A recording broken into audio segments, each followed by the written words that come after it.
Hello दोस्तों, स्वागत है आपका अपने चैनल वायरस क्लासेस में।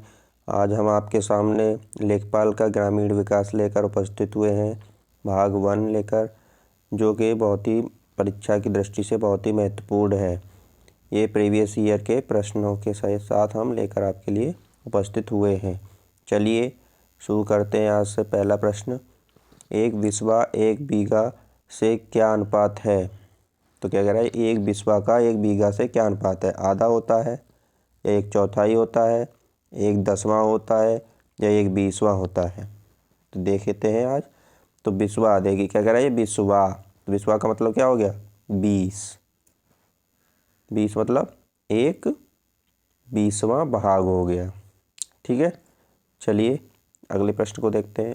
एक एकड़ में कितने वर्ग गज होते हैं, या एक एकड़ कितने वर्ग गज के बराबर होता है?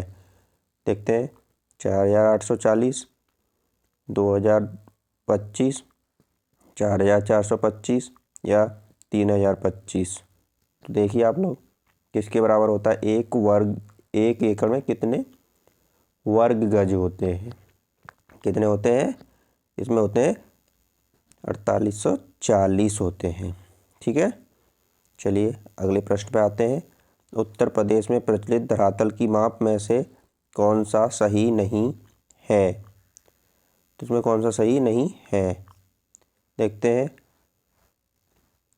20 बिस्वा बराबर एक बीघा, एक बीघा बराबर 55 गुणा 55 वर्ग गज, 20 कचवांशी बराबर एक बिस्वांशी, या 20 बिस्वांशी बराबर एक बिस्वा। तो इसमें क्या सही नहीं है? 20 बिस्वा बराबर एक बीघा होता है। एक बीघा में कितने वर्ग गज होते हैं? ये 3025 वर्ग गज। ठीक, वर्ग गज। और 20 कचवांशी बराबर कितना होता है? एक बिस्वांशी होता है। तो इसमें क्या गलत है? ये 20 बिस्वांशी बराबर 10 बिस्वा नहीं होता है, एक बिस्वा होता है। ठीक, चलिए बढ़ते हैं अगले प्रश्न की तरफ।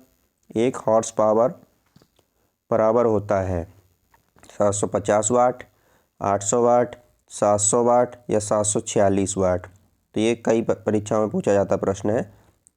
तो ये क्या है? 746 वाट। ठीक है, अगले प्रश्न पे आते हैं। जमाबंदी से क्या तात्पर्य है? तो जमाबंदी से क्या तात्पर्य होगा? भू अधिकारों के प्रलेख हैं, या पटवारी के नक्शे की कपड़े की कॉपी कहा जाता है, या मैपिंग सीट होती है, या कृषि प्रलेख होता है? तो ये जमाबंदी क्या होता है? ये एक होता है भू अधिकारों का प्रलेख।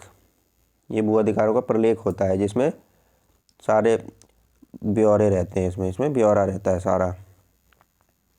ठीक है, ओके, अगले प्रश्न में चले। उत्तर प्रदेश राजमार्ग भू नियंत्रण अधिनियम किस वर्ष में पारित किया गया? तो क्या पूछ रहा है?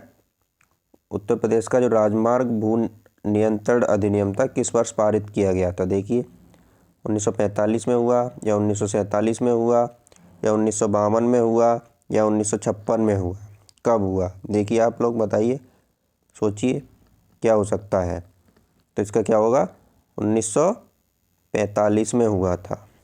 ठीक है, चलिए अगले प्रश्न पर चलते हैं। उत्तर प्रदेश में एक वर्ष में न्यूनतम कितनी ग्राम सभा की बैठक होनी चाहिए?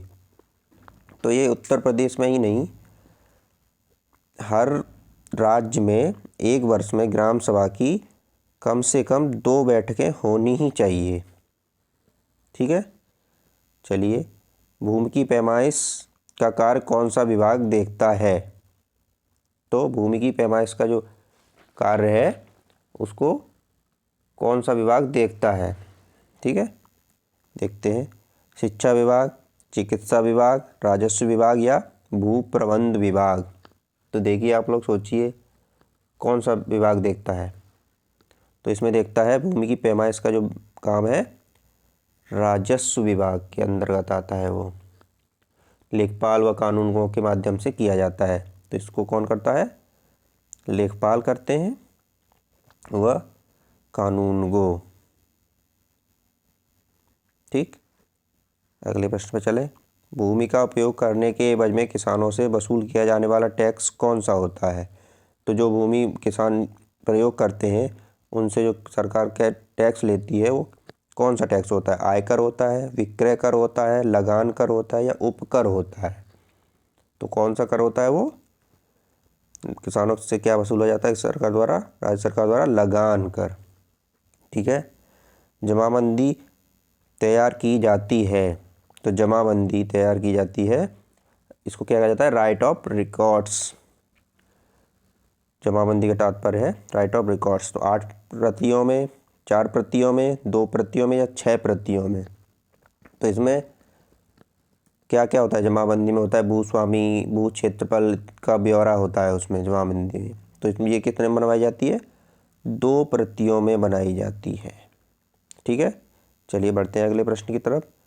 भूमि के विक्रय के समय मुद्रांक शुल्क लगाया जाता है। तो मुद्रांक शुल्क क्या होता है? तो मुद्रांक शुल्क क्या है? Stamp duty. ठीक है। अनुबंध मूल्य है ये, अनुबंध मूल्य पर लगाया जाता है। देखते हैं भूमि के आकार के आधार पर, भूमि की कीमत के आधार पर, भूमि की किस्म के आधार पर या उपयुक्त में से कोई नहीं। तो स्टाम्प शुल्क किस आधार पर लगाया जाता है? इसमें नहीं दिया है, तो वो लगाया जाता है बाजार कीमत, बाजार कीमत के आधार पर। ठीक है, बाजार की कीमत के आधार पर। तो इसमें आंसर क्या है? इसमें से कोई नहीं। ठीक है। बढ़ते हैं अगले प्रश्न की तरफ। धरातल पर मापी गई क्षैतिज दूरियां, कोणों एवं ऊंचाइयों को मानचित्र पर प्रदर्शित करने की कला को क्या कहते हैं? तो धरातल पे जो दूरियां मापी जाती हैं, जो क्षैतिज और कोणों वाली, उनको मानचित्र पर प्रदर्शित करने के लिए उस कला, जो कला प्रदर्शित की जाती है, उसको क्या कहा जाता है? देखिए आप लोग, मानचित्र कला कहेंगे या सर्वेक्षण कला कहते हैं या मानचित्रांकन कहते हैं या धरातल प्रदर्शन कला कहते हैं। तो इसको क्या कहते हैं? सर्वेक्षण कला। जो सर्वे किया जाता है ना, तो उस सेंस में। ठीक है। एक कृषि खेत के मापन की सर्वोत्तम विधि क्या होगी? तो कोई कृषि खेत है तो उसकी सबसे सर्वोत्तम विधि क्या होगी उसको मापने की? जरीब होगी या प्लेन टेबल द्वारा किया जाता है या प्रिज्मेटिक कंपास होता है या थियोडोलाइट द्वारा किया जाता है?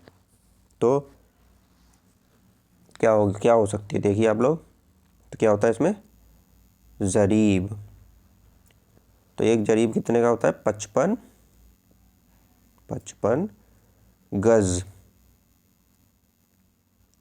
एक जरीब होता है 55 गज का। ठीक है। या 20 नॉट के बराबर होता है एक जरीब। ठीक। चलिए अगले प्रश्न पर चलते हैं। तो ग्राम पंचायत में महिलाओं के लिए कितने % पद आरक्षित होने चाहिए? तो देखिए आप लोग, कितने % पद आरक्षित होने चाहिए महिलाओं के लिए ग्राम पंचायत में? तो इसमें कितने पद होते हैं? 33%। ठीक है। चलिए बढ़े। तहसील स्तर पर सरकारी निकायों को क्या कहा जाता है? पंचायत समिति कहते हैं या ग्राम सभा कहते हैं, ग्राम पंचायत कहते हैं या नगर पालिका कहते हैं? तो तहसील स्तर पर क्या कहा जाता है? देखिए आप लोग, तहसील स्तर पर कहा जाता है पंचायत समिति। ठीक। चलिए आगे बढ़े। एक ग्राम पंचायत में ग्राम के वार्डों से चुने हुए कितने सदस्य होते हैं जिन्हें पंच कहा जाता है? तो कितने लोगों को पंच कहा जाता है एक ग्राम पंचायत में, एक वार्ड में? ठीक है, मतलब जितने भी वार्ड होते हैं। तो 5 से 20, 7 से 17 या 10 से 20 या 5 से 9 क्या हो सकता है? देखिए आप लोग सोचिए। तो ये होता है 7 से 17 सदस्य होते हैं जिन्हें हम पंच कहते हैं। ठीक है। चलिए अगले प्रश्न पर चलें। एक व्यक्ति के लिए पंचायत का सदस्य बनने की न्यूनतम आयु सीमा कितनी है? तो ये पूछ रहा है पंचायत का सदस्य बनने की न्यूनतम आयु सीमा तो कितनी होगी? 21 वर्ष, 25 वर्ष, 35 वर्ष या 18 वर्ष? क्या होगी बताइए? तो ये होती है 21 वर्ष। तो ये तो पंचायत का सदस्य, और वोट डालने की तो सबको पता ही है 18 वर्ष। ठीक। भारत में ग्राम पंचायतों की कुल संख्या है, देखिए क्या हो सकती है। 2,39,582, 2,40,202 या 2,12,585 या कोई नहीं। ठीक है, तो क्या है इसमें देखिए, तो भारत में कुल ग्राम पंचायतों की संख्या इसमें जो दी गई है वो सही नहीं है।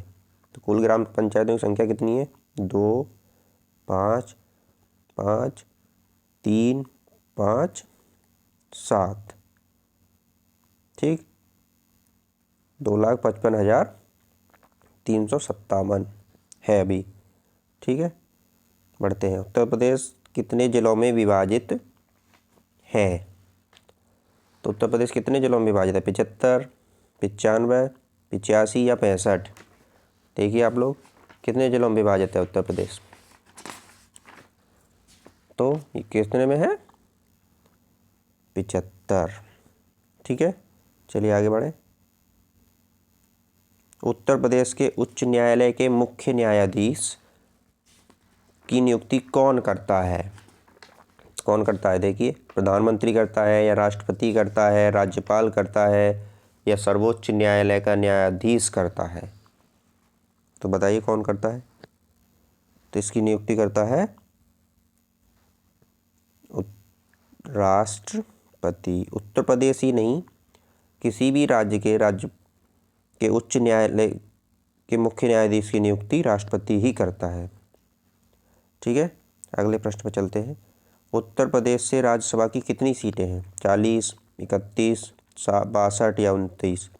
कितनी है बताइए जल्दी से। तो इसकी सीटें हैं राज्यसभा की 31 और लोकसभा की कितनी है? लोकसभा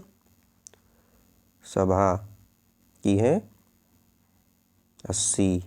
ठीक है, चलिए। क्षेत्रफल की दृष्टि से भारत के राज्यों में उत्तर प्रदेश का स्थान है दूसरा, तीसरा, चौथा या पांचवा? तो क्षेत्रफल के हिसाब से भारत के राज्यों में उत्तर प्रदेश कितने नंबर पर आता है? तो कितने नंबर पर आता है क्षेत्रफल के हिसाब से? चौथे नंबर पर। ठीक है, उत्तर प्रदेश के 75 जिलों सहित कितने प्रमुख मंडल हैं? तो कह रहा है, क्या कह रहा है? उत्तर प्रदेश में 75 जिलों सहित कितने प्रमुख मंडल हैं? 18, 23, 27 या 32? तो मंडल की संख्या पूछ रहा है, उत्तर प्रदेश में कितने मंडल हैं? तो उत्तर प्रदेश में मंडल है 18। ठीक है, चलिए आगे बढ़ें। उत्तर प्रदेश में वर्ष 2011 में लिंगानुपात पहुंच गया है, तो मतलब 2011 में लिंगानुपात कितना है उत्तर प्रदेश का? तो 912, 922, 925 या 930? तो कितना है, कितना पहुंच गया है? तो अभी पहुंच गया है उत्तर प्रदेश का लिंगानुपात 912। कितना बड़ा है? 14 अंक बड़ा है, बड़ा है। ठीक है, चलिए बढ़ते हैं अगले प्रश्न की तरफ। जनगणना 2011 के अनुसार उत्तर प्रदेश का प्रति वर्ग किलोमीटर जनसंख्या घनत्व क्या है? 620 है, 720 है, 829 है या 920 है? तो क्या है? देखिए क्या है उत्तर प्रदेश का, तो ये है 829। चलिए बढ़ते हैं। 2011 की जनगणना के अनुसार उत्तर प्रदेश का सबसे अधिक जनसंख्या वाला शहर कौन सा है?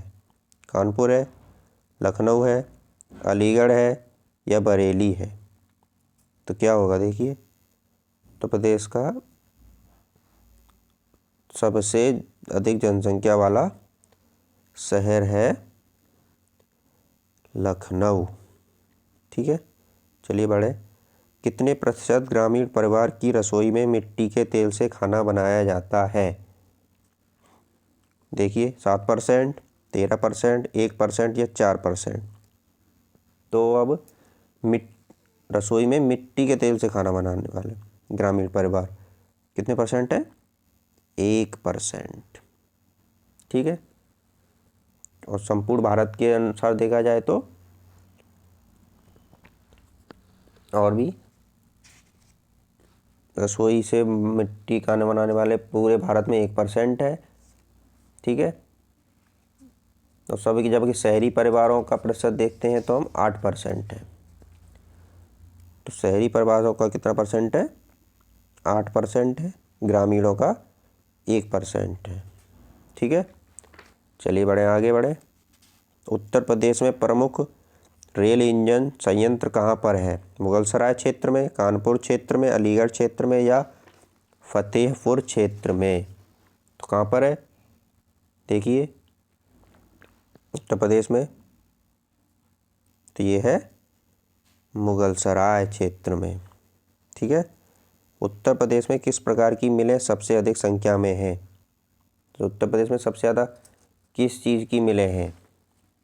देखिए क्या किस चीज़ की मिलें हैं? कपड़े की, चीनी की, चावल की या इस्पात की?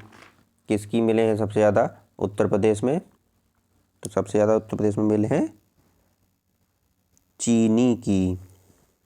ठीक है।